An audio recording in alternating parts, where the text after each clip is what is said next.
حضرت بلال رضی اللہ تعالیٰ عنہ سے ایک دفعہ کسی نے پوچھا کہ آپ نے پہلی دفعہ حضور نبی کریم صلی اللہ علیہ وسلم کو کیسے دیکھا؟ بلال رضی اللہ تعالیٰ عنہ فرماتے ہیں کہ میں مکے کے لوگوں کو بہت ہی کم جانتا تھا، کیونکہ غلام تھا اور عرب میں غلاموں سے انسانیت سوچ سلوک عام تھا۔ ان کی استطاعت سے بڑھ کر ان سے کام لیا جاتا تھا، تو مجھے کبھی اتنا وقت ہی نہیں ملتا تھا کہ باہر نکل کے لوگوں سے ملوں، لہٰذا مجھے حضور پاک یا اسلام یا اس طرح کے کسی چیز کا قطعی علم نہ تھا۔ ایک دفعہ کیا ہوا کہ مجھے سخت بخار نے آ لیا۔ سخت جاڑے کا موسم تھا اور انتہائی ٹھنڈ اور بخار نے مجھے کمزور کر کے رکھ دیا، لہٰذا میں نے لحاف اوڑھا اور لیٹ گیا۔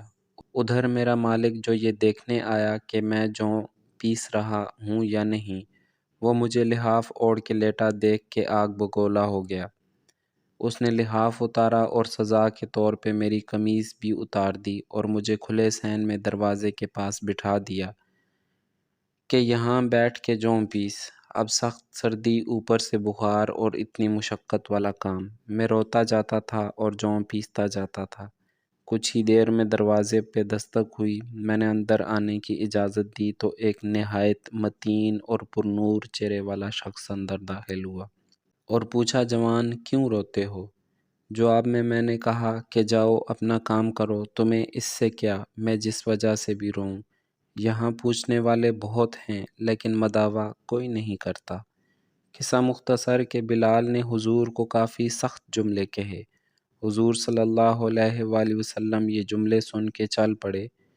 جب چل پڑے تو بلال نے کہا، بس میں نہ کہتا تھا کہ پوچھتے سب ہیں مداوا کوئی نہیں کرتا۔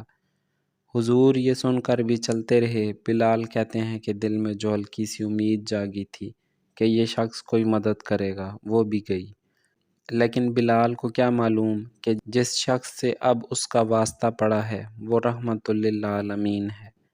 بلال کہتے ہیں کہ کچھ ہی دیر میں وہ شخص واپس آ گیا۔ اس کے ایک ہاتھ میں گرم دودھ کا پیالہ اور دوسرے میں کھجوریں تھیں۔ اس نے وہ کھجوریں اور دودھ مجھے دیا اور کہا، کھاؤ پیو اور جا کے سو جاؤ۔ میں نے کہا، تو یہ جوں کون پیسے گا؟ نہ پیسے تو مالک صبح بہت مارے گا۔ اس نے کہا، تم سو جاؤ، یہ پسے ہوئے مجھ سے لے لینا۔ بلال سو گئے اور حضور نے ساری رات ایک اجنبی حبشی غلام کے لیے چکی پیسی۔ صبح بلال کو پسے ہوئے جوں دیے اور چلے گئے۔ دوسری رات پھر ایسا ہی ہوا۔ دودھ اور دوا بلال کو دی اور ساری رات چکی پیسی۔ ایسا 3 دن مسلسل کرتے رہے جب تک کہ بلال ٹھیک نہ ہو گئے۔ یہ تھا وہ تعارف جس کے بطن سے اس لافانی عشق نے جنم لیا کہ آج بھی بلال کو صحابی رسول بعد میں عاشق رسول پہلے کہا جاتا ہے۔ وہ بلال جو ایک دن اذان نہ دے تو خدا تعالیٰ سورج کو طلوع ہونے سے روک دیتا ہے، اس نے حضور کے وصال کے بعد اذان دینا بند کر دی، کیونکہ جب اذان میں اشہد ان محمد رسول اللہ تک پہنچتے تو حضور کی یاد میں ہچکیاں بن جاتی تھیں اور زاروں کے تار رونے لگتے تھے۔ اثار اور اخوت کا یہ جذبہ اتنا طاقتور ہے۔ اس پیغام کو دوسروں تک پہنچائیے تاکہ اللہ کسی کی زندگی کو آپ کے ذریعے بدل دے۔